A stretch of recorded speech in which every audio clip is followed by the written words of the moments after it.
हाँ जी बेटा, देखिए अश्विनी ने बेटा एक डाउट पूछा है, क्वेश्चन नंबर सेकंड। देखो बेटा, पढ़ते हैं इस सम को। क्या कहता है? मिस्टर एक्स बेटा एक एम्प्लॉई है एक कंपनी के अंदर, यानी कि प्राइवेट सेक्टर एम्प्लॉई है। He retired from service on 1 January 2020 after completing 30 year of service. हाँ जी बेटा, आगे क्या कहता है? From 1 July 2018 his pay scale was, उसका बेटा पे स्केल दिया हुआ है। और डियरनेस अलाउंस 20%। डियरनेस अलाउंस कौन सा है? Under the terms of employment. He had 7 months earned leave.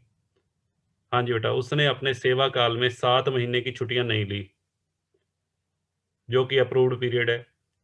और उसके बदले में उसको रिटायरमेंट पे 57,400 रुपये सैलरी मिली है और 11,480 रुपये DA। Compute the exempted amount of leave salary. लो बेटा, बिल्कुल सिंपल सम है। देखिए, हमें क्या कैलकुलेट करना है? कंप्यूटेशन ऑफ एग्जम्प्टेड अमाउंट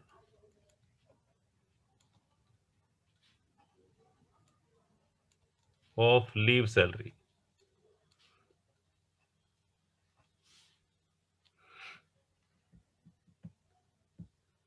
हाँ जी बेटा, सबसे पहले ये चेक कर लीजिए, ये गवर्नमेंट एम्प्लॉय तो नहीं है। गवर्नमेंट एम्प्लॉय के केस में बेटा फुल अमाउंट एग्जम्प्टेड होता है। ठीक है जी, गवर्नमेंट एम्प्लॉय तो नहीं है। ये कैसा एम्प्लॉय है? Non government.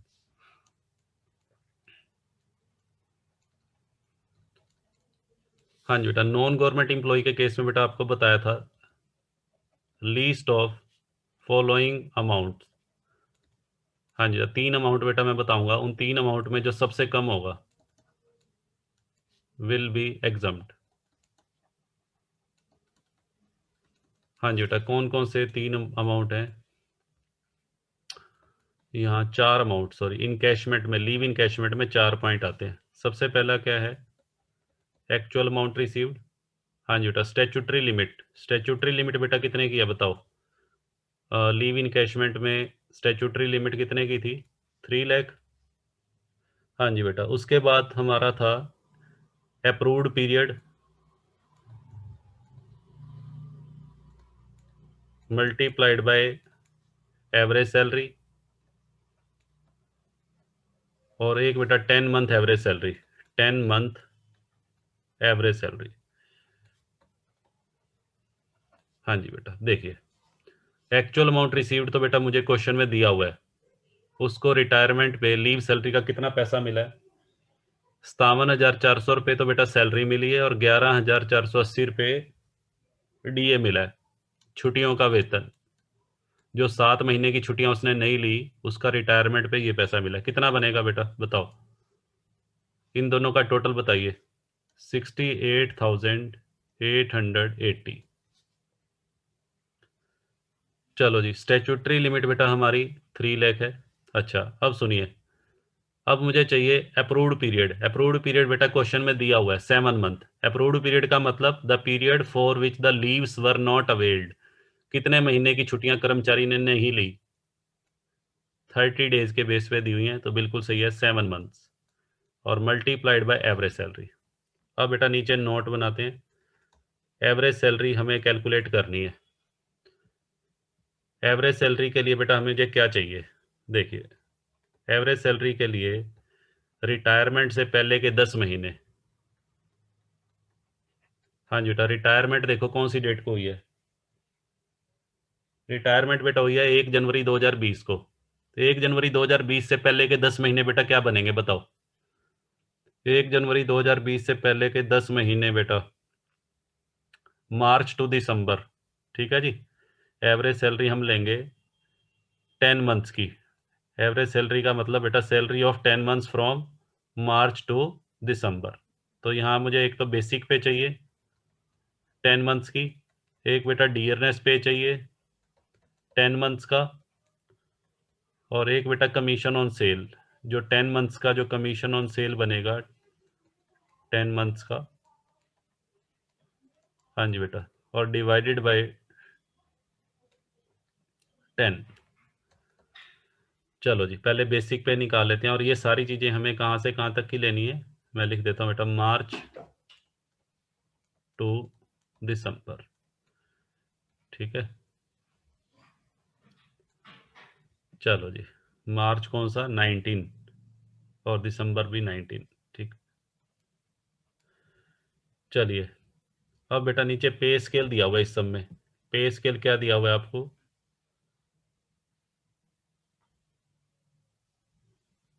हाँ जी बेटा, 1 जुलाई 18 से, सुनो जी, यहाँ बेटा लिख लेते हैं 1 जुलाई 18 से 1 जुलाई 2019, उसकी सैलरी कितनी है? 8,000। हाँ जी बेटा, फिर लिखो 1 जुलाई 19 से 1 जुलाई 20। हाँ जी बेटा, सैलरी कितनी होगी? 8200, 200 रुपये का इंक्रीमेंट है। हाँ जी बेटा, फिर लिखिए 1 जुलाई 20 से 1 जुलाई 21। हाँ जी बेटा, कितनी हो गई? 8400। लो बेटा, इस तरीके से चल रहा है। अब ये देखो, आपको लेना है मार्च टू दिसंबर। मार्च का महीना बेटा, मार्च 19 का महीना किस में आएगा? मार्च 19 का महीना इसमें आएगा, अप्रैल भी इसमें आएगा, मई जून, 4 महीने इसमें आ रहे हैं। 4 महीने बेटा इसमें आ रहे हैं इस स्लैब में। और बाकी के जो 6 महीने हैं, हमें 10 महीने लेने हैं, बाकी के 6 महीने बेटा कौन सी स्लैब में आएंगे? 8200 वाली स्लैब में। 4 महीने तो बेटा कौन सी स्लैब में आ रहे हैं? फर्स्ट स्लैब में। आप ये देखो, मार्च 19 टू दिसंबर 19 चाहिए, तो मार्च 19 का महीना इसमें आएगा फर्स्ट स्लैब में, मार्च अप्रैल मई जून, और 6 महीने बेटा इसमें आएंगे। तो बेसिक पे मैं निकाल लेता हूँ। कैसे निकलेगी? देखो, बेसिक पे 10 मंथ्स की। हाँ जी बेटा, बेसिक पे मुझे 10 मंथ्स की कैसे निकालनी है? ऐसे निकलेगी बेटा, 8000 × 4 प्लस 8200 × 6। हाँ जी बेटा, जरा कैलकुलेट करो, ये कितना बनेगा? 8,000 × 4 32,000, 32,000 और बेटा 81,200, 81,200 हो गया टोटल। 81,200 का आप कितने परसेंट कर दो? हाँ जी बेटा, डियरनेस पे, डियरनेस पे बेटा दे रखी है 20%। हाँ जी बेटा, डियरनेस पे मुझे दे रखी है 20% ऑफ बेसिक पे। बेसिक पे जो ये आई है, इसका 20%, ये 10 महीने की सैलरी है। 10 महीने की सैलरी का 20% करेंगे तो 10 महीनों का डियरनेस पे आ जाएगा। और कमीशन ऑन सेल बेटा है ही नहीं। लो जी, डिवाइडेड बाय 10, तो ये बेटा बनेगा 81,200 प्लस 16,240 डिवाइडेड बाय 10। हाँ जी बेटा, बताओ कितना आ रहा है? ये बेटा 9,744। मुझे ऐसा क्यों लग रहा है, ये सम तो पहले मैंने करवाया हुआ है, ऐसी फीलिंग आ रही है मुझे। ये अश्वनी ने गलती से दोबारा पूछा है। हाँ जी बेटा, ऐसे बेटा टाइम मत वेस्ट किया करो, आपके पास इस क्लास की रिकॉर्डिंग भी है। हाँ जी बेटा, मल्टीप्लाई करो जी, 97,440 और 7 × 9,744। हाँ जी बेटा, इसका मल्टीप्लीकेशन बताइए, जल्दी बताओ बेटा। 7 × 68,200। अब दोनों में इन चारों में विच एवरेज लेस, विच एवरेज लेस बेटा चेक कर लो। 68,208, ये एग्जम्प्टेड अमाउंट आ गया, और यही पूछा हुआ था। हाँ जी बेटा, टैक्सेबल अमाउंट अगर निकालना हो तो कैसे निकाल लेंगे? 68,880 में से एग्जम्प्टेड अमाउंट बेटा माइनस कर देंगे, तो टैक्सेबल अमाउंट आ जाएगा। वैसे टैक्सेबल अमाउंट इस समय पूछा नहीं है आपसे, तो ये बेटा देखना कितना बनेगा। 68,880 में से 68,208 गया,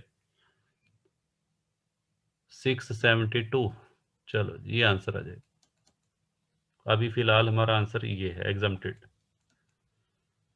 हाँ जी अश्वनी, बताओ क्लियर है?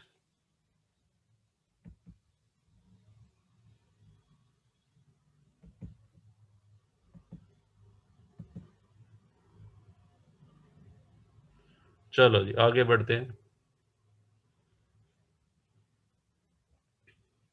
हाँ जी बेटा, सम नंबर 5 पे आ जाइए, क्वेश्चन नंबर 5। हाँ जी बेटा, sum number 5 very very important, exam point of view से बेटा बहुत इंपॉर्टेंट है। Question number 5।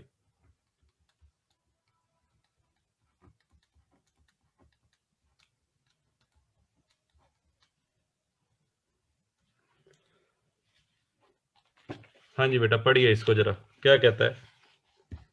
हाँ जी बेटा, मिस्टर अब्दुल रहीम एक फैक्ट्री के अंदर बेटा काम करता है, और उसकी अपॉइंटमेंट कब हुई है? 1 जनवरी 2010 को। हाँ जी बेटा, पे स्केल उसका दिया हुआ है। सितंबर 2019 में उसकी सेवाएं समाप्त कर दी गई ड्यू टू रिट्रेंचमेंट। कंपनी ने अपना बिजनेस ही बंद कर दिया, जिसकी वजह से कंपनी ने उसकी रिट्रेंचमेंट कर दी, और उसको 2 लाख रुपए बेटा क्षतिपूर्ति के रूप में मिले हैं। इसके अलावा उसको ग्रेचुटी मिली है 1.5 लाख। हाँ जी बेटा। अच्छा, इसके अलावा उसको क्या मिला है? लीव सैलरी का पैसा मिला है। हाँ जी बेटा, 8 महीने की जो उसकी छुट्टियां जो एक्यूमुलेट हो गई थी, उसका 1,68,000 रुपये उसको मिला है। इसके अलावा 1 दिसंबर 2019 को उसने दूसरी जगह ज्वाइन कर लिया। हाँ जी बेटा, न्यू जॉब ज्वाइन कर लिया है 30,000 सैलरी पे। फिर उसने अपने नए बॉस से, नए एम्प्लॉयर से 4 महीने की सैलरी एडवांस में ली है, और कितने का लोन लिया है? 20,000 रुपीज़ का। ठीक है, एक तो 4 महीने की एडवांस सैलरी ली है, और 20,000 का लोन भी लिया है। उसने अपने घर पे कोई रिपेयर करवानी है, उस पर्पज के लिए बेटा ये लोन लिया है। Determine the taxable income assuming that salary become due on the first day of next month. Salary कब ड्यू होती है? First day of next. हाँ जी बेटा, कैसे करेंगे देखिए।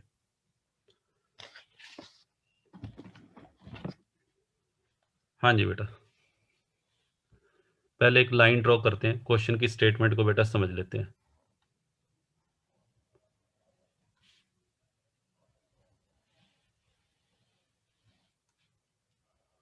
हाँ जी बेटा, ये हमारा प्रीवियस ईयर है 1920।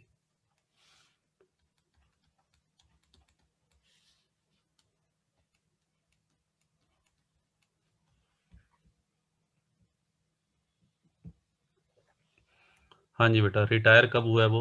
रिट्रेंचमेंट हुई है उसकी 1 सितंबर 2019 को। लो बेटा, यहाँ डेट डाल देते हैं 1 सितंबर 2019। ये क्या है? Date of retrenchment. और डेट ऑफ न्यू ज्वाइनिंग, नई ज्वाइनिंग की बेटा डेट क्या है? December 19। 1 दिसंबर 2019। हाँ जी बेटा, ये हमारी न्यू ज्वाइनिंग की डेट है। तो एक तो बेटा उसका ये देख लो, ये कितने मंथ्स बन गए। हाँ जी बेटा, ये जरा चैट बॉक्स में लिखो जी, कितना टाइम बना। अप्रैल से काउंट नहीं करने, ध्यान रखना, मार्च से काउंट करने हैं। मार्च से लेकर और अगस्त तक।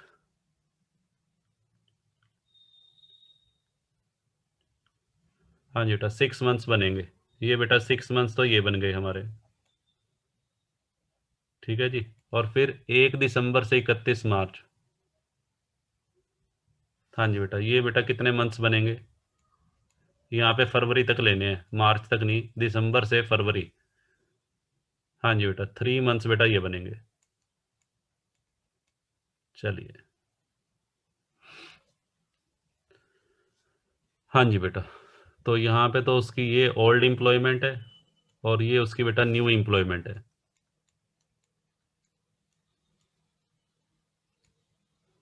हाँ जी बेटा, ये कौन सा पीरियड हो गया? जब वो घर पे खाली बैठा था। हाँ जी बेटा, पीरियड ऑफ अनएम्प्लॉयमेंट। चलिए। हाँ जी बेटा, अब उसका पे स्केल लिख लेते हैं। पुरानी कंपनी का बेटा पे स्केल दिया हुआ है।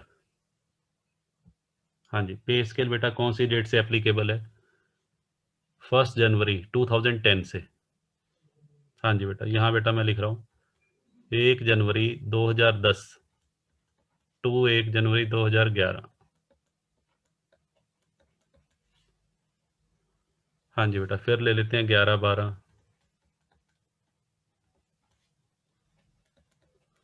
फिर बेटा 12 13।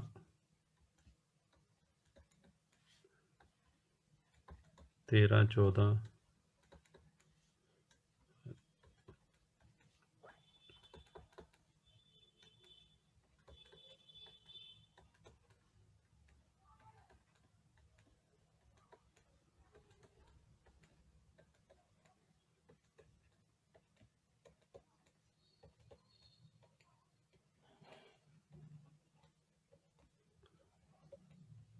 लो बेटा, ठीक है। तो पहले उसकी सैलरी लिख लें। स्टार्टिंग में उसकी सैलरी थी 12,000।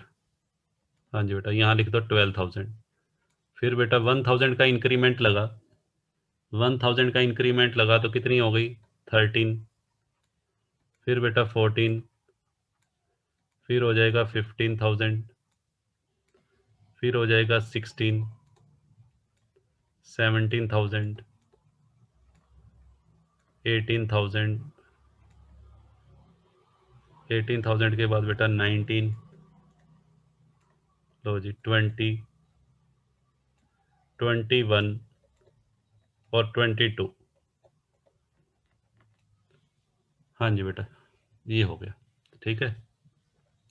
अब आपका प्रीवियस ईयर है 19-20। हमें सैलरी बेटा चाहिए, हमें 6 महीने की सैलरी लेनी है पहले।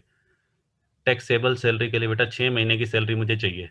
तो 6 महीने कौन से? मार्च टू, हाँ जी, मार्च टू अगस्त। मार्च 19 से अगस्त 19। हाँ जी बेटा, ध्यान से सुनिएगा। ये 1-1-19 है और ये 1-1-20। हाँ जी बेटा, ये 1-1-20 से 1-1-21।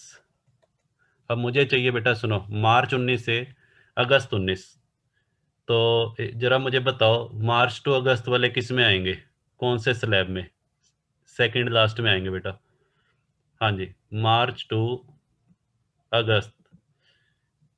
हाँ जी बेटा, सारे के सारे महीने बेटा इसमें आएंगे, 21,000 में। तो यहाँ बेटा मैं बेसिक पे ले लूँ। बेसिक पे फॉर ऑफ 6 मंथ्स। हाँ जी, 21,000 मल्टीप्लाइड बाय 6। हाँ जी बेटा, कितना आ जाएगा? 1,26,000। हाँ जी बेटा, तो यहाँ पे हम स्टार्ट करते हैं अपना क्वेश्चन। हाँ जी बेटा, यहाँ लिख लेते हैं कंप्यूटेशन ऑफ टैक्सेबल सैलरी।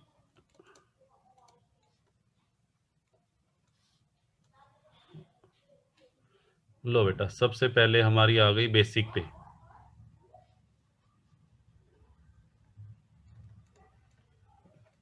हाँ जी बेटा, यहाँ पहले मैं प्रीवियस एम्प्लॉयर की सारी चीज़ें लूँगा, न्यू एम्प्लॉयमेंट की बाद में बात करेंगे। हाँ जी बेटा, 1,26,000 तो ये मिले उसको। अच्छा जी, और क्या है? हाँ जी बेटा, इसके अलावा उसको एक तो बेटा ग्रेचुटी मिली है। हाँ जी बेटा, एक तो compensation on retrenchment. Compensation on retrenchment. Retrenchment में बेटा कितनी कंपनसेशन मिली है उसको? 2 लाख।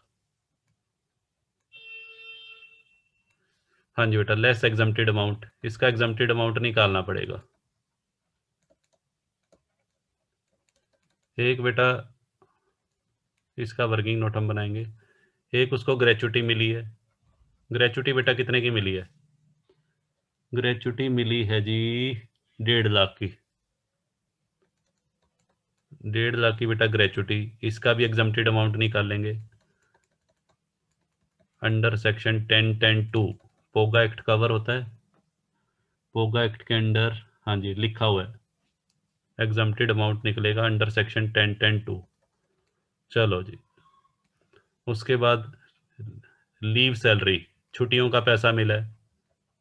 छुट्टियों का पैसा बेटा कितना मिला है? 1,68,000। 1,68,000 बेटा ये भी मिला है लेस, इसका भी एग्जम्प्टेड अमाउंट निकाल लेंगे। लो बेटा, ये भी हो गया। चलो जी, लो बेटा, पहले हम इसकी कैलकुलेशन कर लेते हैं। वर्किंग नोट बना लेते हैं पहले। एक वर्किंग नोट तो बेटा हमारा बन चुका है, ये फर्स्ट वर्किंग नोट है, कैलकुलेशन ऑफ बेसिक पे फॉर द प्रीवियस ईयर 1920। ठीक है जी। अब बेटा सेकंड वर्किंग नोट बनाते हैं, कंपनसेशन ऑन रिट्रेंचमेंट।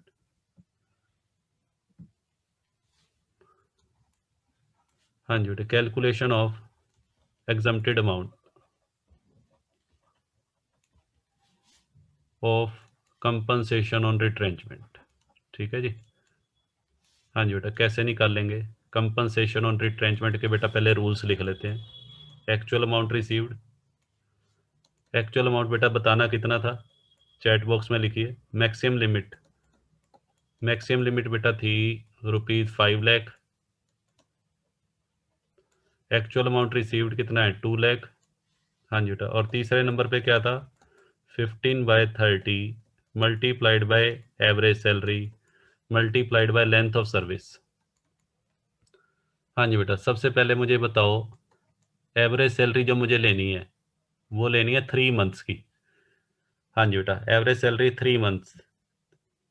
तो एवरेज सैलरी बेटा निकाल लेते हैं। लो जी, एवरेज सैलरी बेटा कैसे निकलेगी, रिट्रेंचमेंट से पहले, रिट्रेंचमेंट कौन सी डेट को हुई है, रिट्रेंचमेंट हुई है 1/9/19 को। 1/9/19 से पहले के 3 महीने बेटा कौन से बनेंगे, एक तो अगस्त का महीना, एक जुलाई और एक जून। जून जुलाई अगस्त, जून जुलाई अगस्त 19, ये बेटा तीनों महीने 21,000 में ही आएंगे। जून जुलाई और अगस्त के महीने तीनों किस में लाई कर रहे हैं, 21,000 में। तो 21,000 के हिसाब से 3 महीनों की बेटा निकाल लो। हाँ जी बेटा, लो जी निकाल दें। 21,000 इंटू 3 और डिवाइडेड बाय 3, और कुछ भी नहीं है बेटा आगे, डियरनेस अलाउंस वगैरह कुछ भी नहीं दे रखा, तो यही एवरेज सैलरी 21,000 ही आ जाएगी। चलो जी, अब बेटा ले लो length of service. Length of service देखो, उसने 1 जनवरी 2010 को ज्वाइन किया था। लेंथ ऑफ सर्विस के लिए ये देखो, 1 जनवरी 2010 को उसने ज्वाइन किया था, और कब तक जॉब की है, 1 सितंबर 19 तक। 1 जनवरी 2010 से 1 जनवरी 2019 पहले निकालो, 9 साल तो बेटा वो हो गए, और 9 साल 8 महीने बन रहा है, 9 साल और बेटा 8 महीने बनेगा। और ये कंपनसेशन ऑन रिट्रेंचमेंट में मैंने बताया था, part of the year exceeding 6 month, 6 महीने से अधिक की अवधि को फुल ईयर मानना है। तो 9 ईयर 8 मंथ्स के बेटा कितने ईयर्स हो जाएंगे, 10 ईयर्स। हाँ, इसको 10 ईयर्स मान लेंगे। तो 10 से बेटा मल्टीप्लाई करो। लो जी, 1,05,000 बेटा आ रहा है। हाँ जी बेटा, तो इन चारों में, तीनों में विच एवरेज लेस, ये बेटा एग्जम्प्टेड अमाउंट आ गया। लो जी बेटा, ये लिख लेते हैं। हाँ जी बेटा, 1,05,000 बेटा लिख दूं यहाँ पे, कंपनसेशन में 1,05,000, 2 लाख में से 1,05,000 गया, टैक्सेबल अमाउंट 95,000। हाँ जी बेटा, अब आ जाइए ग्रेचुटी पे। हाँ जी बेटा, थर्ड वर्किंग नोट। हाँ जी बेटा, तीसरा वर्किंग नोट ग्रेचुटी का हम बना लेते हैं। हाँ जी बेटा, calculation of exempted amount of gratuity.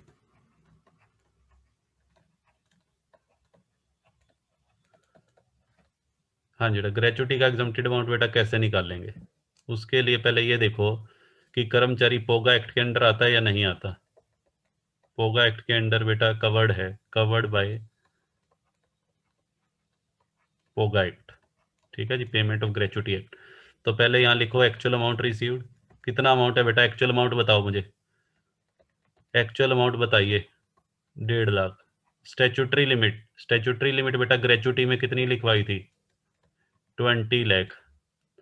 और तीसरा बेटा, अगर वो पोगा एक्ट में कवर हो रहा है तो रूल ये था 15/26 into last month salary.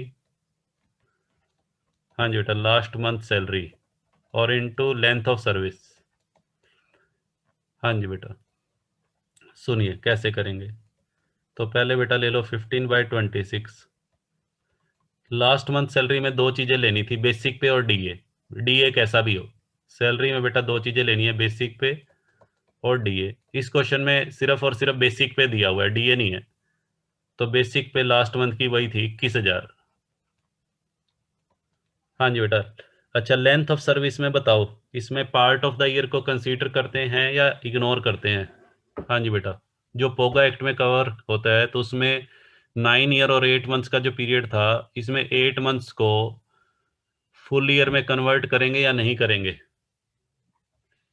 Sure है बेटा? हाँ जी बेटा। हाँ, 9 year 8 months part of the year को इसमें कंसीडर करते हैं, और पोगा एक्ट में जो कवर नहीं होते उसमें पार्ट ऑफ द ईयर को इग्नोर करेंगे। चलो 10। बताओ बेटा कितना आ गया, इसको सोल्व करके बताइए। हाँ जी बेटा, ये कैलकुलेशन करके मुझे बताओ फटाफट से।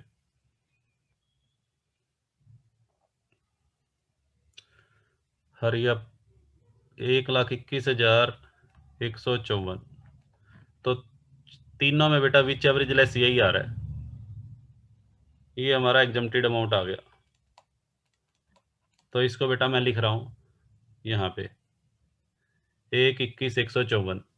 लो जी, 1,21,154। लो बेटा 1.5 लाख में से ये माइनस करो।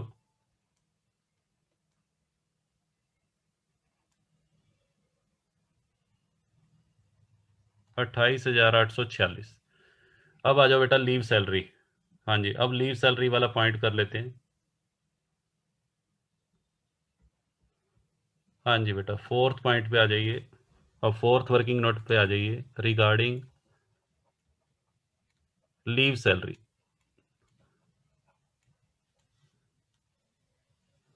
हाँ जी बेटा, जरा बताओ मुझे जो छुट्टियों का उसको पैसा मिला है। हाँ जी बेटा, कितना पैसा मिला है? एक्चुअल अमाउंट रिसीव्ड बताओ। स्टैट्यूटरी लिमिट तो मुझे पता है जी 3 लाख होती है। एक्चुअल अमाउंट रिसीव्ड बेटा 1,68,000 है। और तीसरे नंबर पे अमाउंट था approved period into average salary, और एक था 10 मंथ्स एवरेज सैलरी। हाँ जी बेटा, जरा बताइए अप्रूव्ड पीरियड बेटा क्वेश्चन में कितना दिया हुआ है? अप्रूव्ड पीरियड, अप्रूव्ड पीरियड बेटा 8 मंथ्स। हाँ जी, और एवरेज सैलरी बेटा हमें निकाल लेते हैं। एवरेज सैलरी की हमें लेनी है 10 मंथ्स की, रिटायरमेंट से पहले के, रिट्रेंचमेंट से पहले के 10 महीनों की बेसिक पे, 10 महीनों का डियरनेस पे, और 10 महीने का कमीशन ऑन सेल। तीनों चीज़ें बेटा 10-10 मंथ्स की लेनी है, और डिवाइडेड बाय 10। डियरनेस पे तो बेटा है ही नहीं, कमीशन ऑन सेल भी नहीं है, तो बेसिक पे देख लेते हैं। पहले ये देखो, रिट्रेंचमेंट से पहले के 10 महीने बेटा कौन से बनेंगे? अगर कोई व्यक्ति 1/9/19 को रिटायर हुआ है, 1 सितंबर को, तो रिट्रेंचमेंट से पहले के बेटा 10 महीने बताओ कौन से बनेंगे? 1 सितंबर को रिटायर हुआ है, तो अगस्त तक के 8 महीने तो बेटा ये हो गए इस साल के, जनवरी टू अगस्त। तो ये बेटा बनेगा नवंबर टू अगस्त, नवंबर दिसंबर, हाँ जी नवंबर टू अगस्त बेटा बनेंगे। 8 महीने कौन से बनेंगे रिट्रेंचमेंट से पहले के? ये बेटा मैंने लेने हैं, देखो नवंबर 18 टू अगस्त 19। रिट्रेंचमेंट से पहले के 10 महीने बेटा ये बनेंगे। लो जी, पहले नवंबर 18 का महीना देखो किस में आएगा। नवंबर 18 का महीना बेटा चेक करो, नवंबर 18 का महीना इसमें आएगा 20,000 वाले में। नवंबर भी इसमें आएगा, दिसंबर भी इसमें आएगा। 2 महीने तो इसमें आएंगे, 2 महीने 20,000 में आएंगे, और 8 महीने 21,000 में आएंगे। हाँ जी बेटा, 2 महीने 20,000 और 8 महीने बेटा 21,000। हाँ जी बेटा, लो जी 2 महीने तो 20,000 और 8 महीने 21,000। लो बेटा कर दो, और डिवाइडेड बाय 10। 40,000 प्लस 21,000 इंटू 8, 1,68,000, और डिवाइडेड बाय 10। ये बेटा 20,800 आ गया, 20,800 रुपये। 20,800 से बेटा मल्टीप्लाई कर दो। लो जी 2,08,000 तो बेटा ही हो गया, और 20,800 इंटू 8 ये करना, ये अमाउंट कैलकुलेट करो, 1,66,400। तो चारों में विच एवरेज लेस बेटा ये बन रहा है, यही ये अमाउंट आ गया, ये एग्जम्प्टेड अमाउंट आ गया। हाँ जी बेटा, यहाँ लिख दें। लो बेटा, 1,66,400। हाँ जी बेटा, 1,68,000 में से 1,68,000 में से बेटा 1,66,400 गया, 1,600 ही आ जाएगा टैक्सेबल अमाउंट। लो जी, अब बेटा क्या निकालेंगे बताओ। ये तो हो गया ओल्ड एम्प्लॉयमेंट। अब लिखो न्यू एम्प्लॉयमेंट, जो नई जगह वो जॉब कर रहा है। नई जगह से क्या क्या मिला। एक तो 30,000 तो सैलरी है। हाँ जी बेटा, सबसे पहले बेसिक पे लिखो 30,000 इंटू 3 महीने की 30,000 के हिसाब से 90,000 तो बेटा ही आएगी। अच्छा जी, और क्या है। हाँ जी बेटा, एक 4 महीने की एडवांस सैलरी कौन सी डेट को ली है, 1 फरवरी को। फिर वही बात, 1 फरवरी को एडवांस लिया है तो फरवरी का महीना तो आएगा नहीं। हाँ जी बेटा, एडवांस सैलरी में एक तो मार्च का महीना आ जाएगा, 1 अप्रैल, वही 3 मंथ्स की बेटा, सेम पॉइंट है। एडवांस सैलरी 4 मंथ्स की नहीं लेंगे, 3 मंथ्स की लेंगे, क्योंकि फरवरी का महीने की सैलरी हम पहले ऑलरेडी ले चुके हैं इसमें बेसिक पे में। चलिए, एक बेटा लोन, लोन का अमाउंट 20,000 पे ही है। 20,000 तक का लोन हो तो वैसे ही टैक्सेबल अमाउंट क्या होता है बताओ, 20,000 तक का लोन हो। हाँ जी बेटा, 20,000 तक के लोन पे इंटरेस्ट बेनिफिट हम कैलकुलेट ही नहीं करते। लो बेटा, जरा निकालना, ग्रॉस सैलरी निकालो जी। आई थिंक सारे पॉइंट हो चुके हैं। हाँ जी बेटा, सभी बच्चे ग्रॉस सैलरी निकालिए। 4,31,446। हाँ जी बेटा, और लेस क्या करेंगे, ग्रॉस सैलरी में से बेटा क्या लेस होगी, स्टैंडर्ड डिडक्शन। एंटरटेनमेंट अलाउंस तो है नहीं, ना ही एम्प्लॉयमेंट एक्स। 50,000, 50,000 बेटा माइनस कर दीजिए, तो ये आ जाएगा 3,81,446। टोटल बेटा ये चेक कर लेना, ये सही है, 4,31,446।